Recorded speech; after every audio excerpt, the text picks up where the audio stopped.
Jisu ke ne arnam ne ka pejo ka ba ni ka ching hon hem phu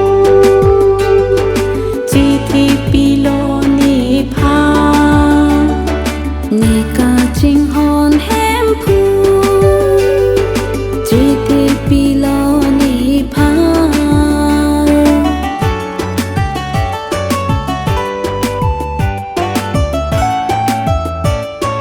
Jisu a hok arnam la pen ring ver arnam alang phan kroya ba kar zong ring dun wel ji alang phan kroya ba kar jong ring dun ver ji Jisu ke ne arnam ne ka pejo ka ba ni ka ching hon hem phu chi thi pilo ni pha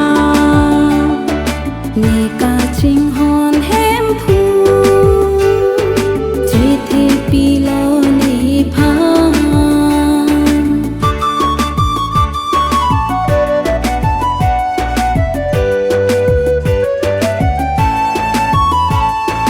Jisu a hok arnam hem phu tuma hem phu arnam tuma arnam la pen pejo ka ba arnam tumar naam la pen pe jo ka ba Jisu ke ne arnam ne ka pejo ka ba ni ka ching hon hem phu chi thi pilo ni pha ni ka ching hon hem phu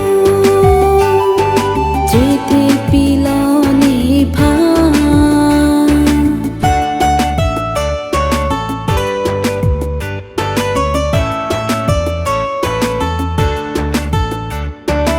alang ke chagala ne phan kroya tuma Jerusalem ki mi ponji ne long si ni Jerusalem ki mi ponji ne long si ni Jisu ke ne arnam ne ka pejo ka ba ni ka ching hon he